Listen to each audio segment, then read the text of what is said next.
welcome to the Digitizing India series presented by Cisco in partnership with CNBC-TV18 and Moneycontrol.com. Now, the International Monetary Fund estimates that the Indian economy is slated to grow at 7.5% in 2016, making it the fastest growing economy in the world. The government has already launched ambitious plans for smart cities and digital India, which will aid in bringing about this economic growth. But a key driver for India's explosive digital growth will be brought about by a phenomena called the Internet of Things, where a multitude of devices will use the internet to talk to each other and to collect and share data. On this curtain raiser episode of this brand new series, I'm in conversation with the President of Cisco India and SAARC, Dinesh Malkani, about the Internet of Everything, digitization in India, and the way forward for India to make the most of its technological potential. But before that, here's a little peek into what you can expect on this series. India's growing population is rapidly getting onto the digital bandwagon. Technology in general and the internet in particular will act as a catalyst for growth, what with 243 million Indians already accessing the internet, a number which is slated to go up to 500 million by 2018. The government estimates that by 2020, the Indian marketplace for the Internet of Things will be worth $15 billion.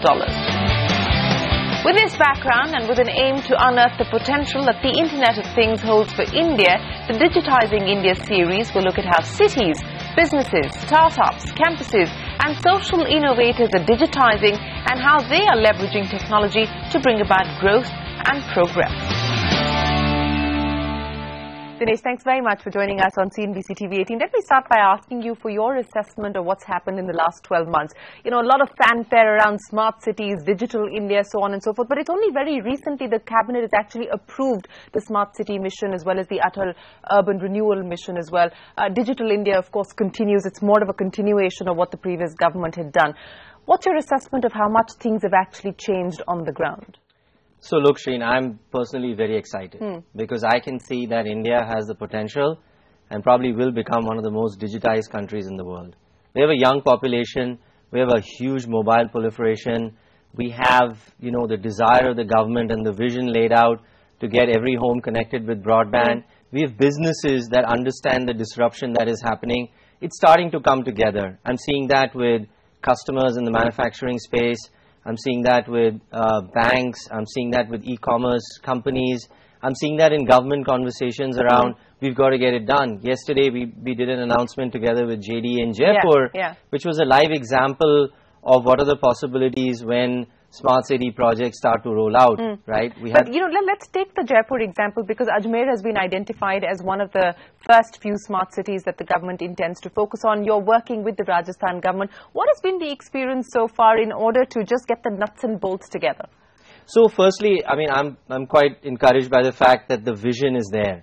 The vision to get better services to citizens in cities is definitely there. The future of competition will not be between countries, it will be between cities as you attract FDI. That's being well understood by them. Projects like Jaipur, we did the Safe City project in Navi Mumbai a couple of years ago. We've done that in Lucknow just about 6 months back. So I can see the momentum, right? And I can see that this is top of mind discussion with urban planners, with chief ministers. They want to smarten their cities, they want to make them safer, get traffic under control, provide free Wi-Fi services. So good momentum, small steps, long way to go. But again, it is baby steps that are needed with the right vision and implementation plan that will get us there. You know, that's good to hear that the momentum is building up. But when state governments talk to you about building a smart city, what are they prioritizing at this point in time? And how significant is the planning aspect? Because that is not clearly an advantage that India enjoys. It's something that we haven't been able to do, even as far as our newer cities is concerned. How sort of up and center is the whole planning aspect when they talk to you? So when we started out working on DMIC, right, we decided, worked with the government closely, and government said, let's first get the right IT blueprint in place. Because you can do silo projects to show some progress. The reality is if you don't have an IT blueprint combined with the right vision and list of priorities, that takes time, right? To actually, and we are working with cities to get that prepared. I'm sure a lot of other people are doing essentially the same.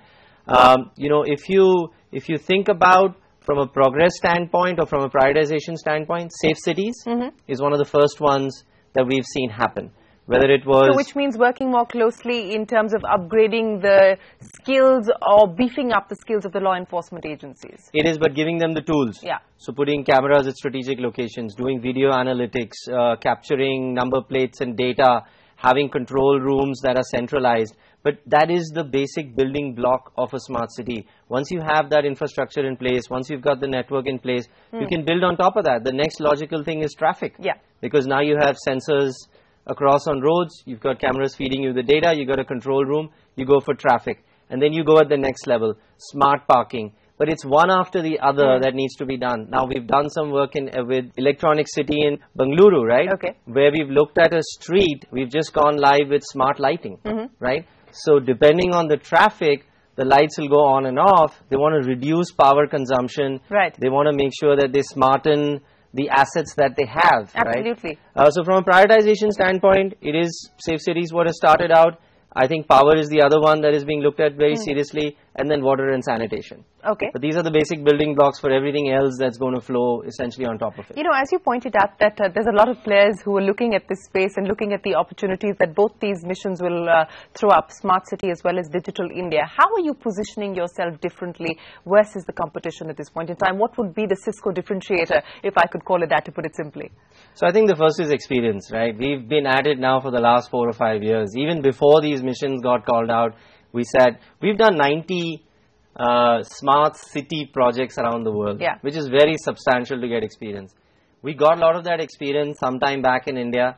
We have things to show today, whether it's on Digital India and what are the possibilities once, you know, fibers laid out across the country. We did work in education, in remote healthcare.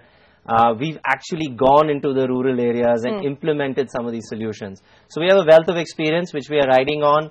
We clearly have the right ecosystem. It's not easy as one vendor or technology company or solutions provider to get it right. You have to have an ecosystem. We've created an ecosystem of partners, thousands of engineers trained around the country. So I think these are ingredients that are needed from an execution standpoint. As a company, we're committed to Internet of Everything, Internet of Things. And I think that's critical because at the end of the day, if you look at cities or Digital India, it's people, process, technology, all of it coming together. That's where our core investment is going in.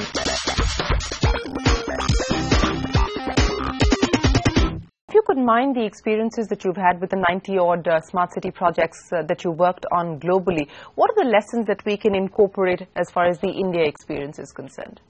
Vision, priority, planning. You've got to have a full strategy around that. Once you've got that in place... Do you see that?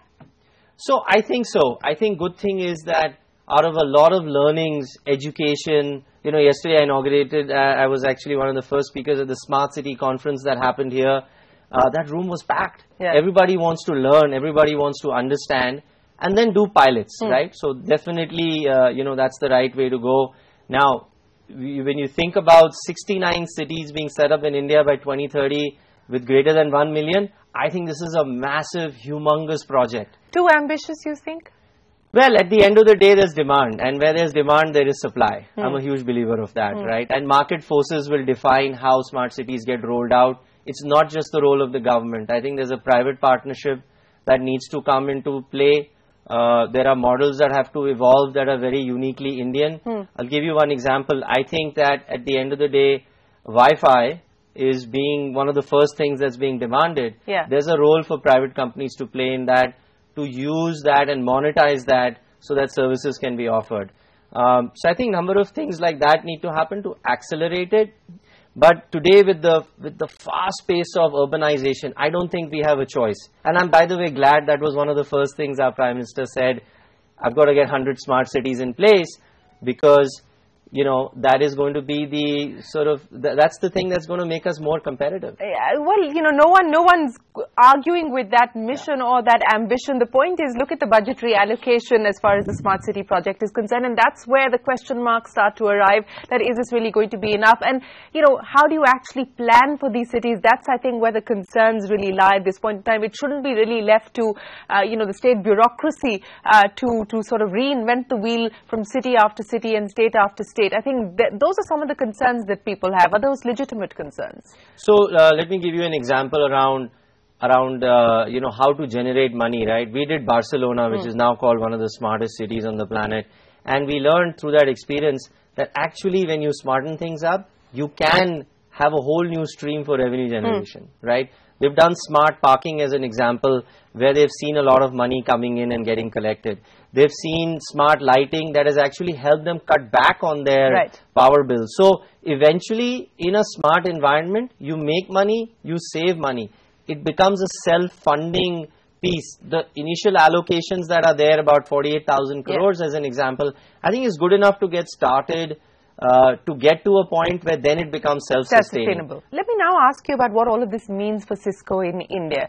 You've been around for a while. You actually decided to experiment with a global strategy here in India. I know that Vimal Prink was here in your Bangalore headquarters, positioning that strategy together. What does all of this now translate into as far as Cisco's India's operations are concerned? Well, we've expanded here exponentially, right? We're at about 11,300 people.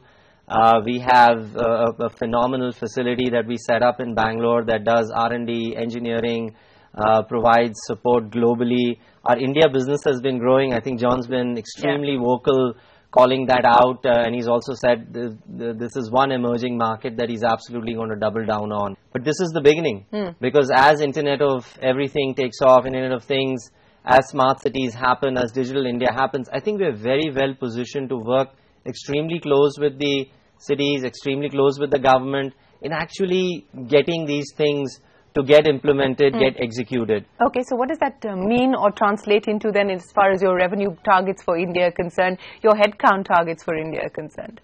So we've been investing, and we reached almost 11,000, which has been fairly exponential in terms of our growth and scale. Expectations are very high. I think there's been a great marketing effort that has been done around the world on why companies should come to India. But remember, as companies come to India, I get excited about it because they are, in one sense of way, an opportunity for us to expand. I have seen phenomenal growth as we scale out into tier 2, 3 and 4 cities because there's a demand for technology in that area. I see that with a young population wanting to consume products and solutions in a particular way, technology is the way to go, right? Today, food, water, Wi-Fi, you do a little survey and check, how much of importance young people give to that. I think Wi-Fi is something that everybody is demanding equally, right? And so I think that this is a market right and ready for us. We've done our part, investing heavily here. We've localized a lot of solutions. We've created solutions specifically for the Indian market. So I feel optimistic about the future as well. When you talk about creating a solution specific for the Indian market, a lot of companies, a lot of MNCs who are operating in emerging markets like India and China are working with this model, which is developed for that particular market and then push it out to other emerging markets as well. What kind of potential do you see for the sort of stuff that you're generating or creating in India and the possibility of pushing it out? So the scale that you'll get in India, you won't get in any other emerging market, right? So this is a fantastic test bed. We looked at virtual education as an example, right? In the rural areas, we needed to provide a solution where in a classroom, lectures from teachers from around the country can be delivered. If you looked at the cost of doing it previously, it was very high. Prohibitive. We innovated in India, came up with a solution that we've almost got it down to 60 rupees per kid per month to get the best virtual education delivered, right? But those are the kind of innovations that we'll drive here. Once they're tested here, they go around the world. So we're on the right path. I think Digital India will open up fantastic opportunities for further innovation, right? And I mean, I must admit that innovation is what you do yourself, but it's also the creation of that ecosystem which is going to be critical for the success of Digital India. But do you see that gathering momentum, the creation of the ecosystem? Because while, Digital India or Broadband Bharat was a legacy of the UPA government as well, which this government in a sense is taking forward and giving it a much more aggressive push. But when you talk about the National Optic Fiber Network, for instance, or you talk about creating this ecosystem, do you see significant momentum building up there? Because timelines, unfortunately, especially as far as the fiber network is concerned, haven't been met. So yes, but at the same time, remember, access comes from many media. We started with 2G, we're on to 3G. There's a massive and 4G hopefully soon. Yeah, there's a massive 4G rollout, right? Which should be here soon, right? So that is access. We have the cable providers like Den and Hathway and Fastway and others who are delivering broadband capabilities to the home using cable. It's not as if you have to wait for Norfin to be entirely deployed. There is access that is being built up, and it's being built up very, very fast, right? With Norfin coming in, clearly that's the icing on the cake, because then what happens is the digital divide goes. We have access, everybody gets access, right? 250,000 gram panchayats, imagine the number of people that will have access, and that's really going to be fantastic. But today there's enough and more for people and companies to come and innovate in that space. So today, our estimate is about 50 billion devices by 2020 will get connected, right, around the world. Businesses that realize it are going to benefit. But what could be the next big triggers in order for us to be able to achieve the kind of targets and the numbers that everyone is estimating? And these are large numbers, both in terms of internet penetration as well as reach. What could be the next big trigger as far as this digital India leap is concerned? So the first trigger was mobility. When mobile devices started coming, when smartphone penetration started happening at a very fast pace in India, we saw disruption. E-commerce was one, transport industry has been the other, but we'll see many disruptions happening in the banking space as well. When disruptions happen, companies are forced to act, right? I think the next big disruption, which I call the fourth wave, is the Internet of Things, Internet of Everything. And in that space, it drives productivity. We've seen real benefits that companies have enjoyed when they embark on it. That's going to drive the need for re-looking at the way your processes are, your people are, with the way that you handle data and connectivity. When you put it all together, that is going to drive a lot of innovation, and companies will start to embark on that. We're seeing very good early signs of success happening in the manufacturing area, where they've seen productivity gains, power reductions, etc. We've seen that being adopted by campuses, for smart campuses, and saying, I've got a population of 100,000 or 200,000 people working in a campus. How do I kind of connect the things that I have, right, from chairs and tables and others to make it highly more productive, right? So it's starting to come in every business. That definitely, we believe, is going to be the next wave that will drive a lot of transformation. So let me end, because you're sounding very, very bullish about India, but let me ask you about the top 3 challenges that you believe that you will need to contend with in order for us to be able to really achieve, whether it's digital India or smart cities or whatever the plan is.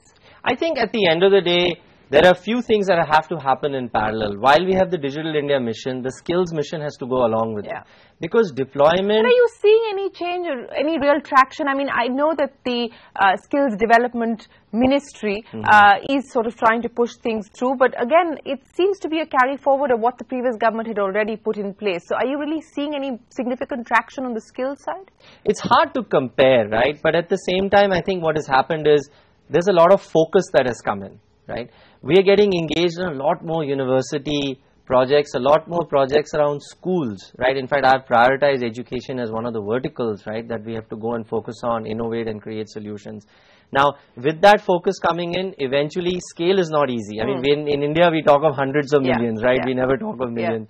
And so obviously getting to make sure that the skills enhancement happens at every level is something. Interestingly enough, the industry bodies are participating. I've seen a lot of efforts from NASSCOM, from CII and others, right? So skills has to grow. For the success of Digital India, few of these things have to happen in parallel, because eventually the project has to get deployed. People have to start leveraging. But what about the ability to expand networks at this point in time? I mean, we've seen what's happened as far as telcos are concerned. Look at how much China invests as far as network expansion is concerned. India is woefully short of that kind of spend. Don't you believe that that could be a deficit that may come in the way? At the end of the day, let's come back to basic economics. Where there is demand, supply shows up. And I think it's happening in many creative ways in our country, right? With 4G rolling out, I think that will definitely make a dramatic impact to the speeds and other things. I think often good thing is the cabinet's approved that spending and has put that on acceleration path. We see a lot of activity in that area, and don't underestimate the power of actually putting that down, because once the network is up and running, once the bandwidth access is available, you know, you will start to see a very different India emerging, right? And you know, I always believe that at the end of the day, it's not one thing that will solve it. It's really a combination of things that will actually help us become the digitized nation that we want to be. Absolutely. There are many pieces for this puzzle to actually be able to come together, and we hope that we are able to achieve, whether it's the smart city objective or the digital India objective. We wish you the very best of luck with both those plans. Thanks very much for joining us here on CNBC-TV18. Thank you, Shereen. Thanks very much. Thank you. Well, it's plain to see that the Internet of Things will definitely make a positive impact on India's growth story. That's all the time we have for you this week. Next week, we'll take a look at how cities are digitizing. We visit the Jaipur Smart City project that was launched in May this year. We take a look at the 10.5-kilometer road that has Wi-Fi connectivity in New Town, Kolkata, and it's free. And we also find out how Electronic City in Bengaluru has become a test bed for innovation in the smart cities arena. Until next week, from the entire team, many thanks for watching.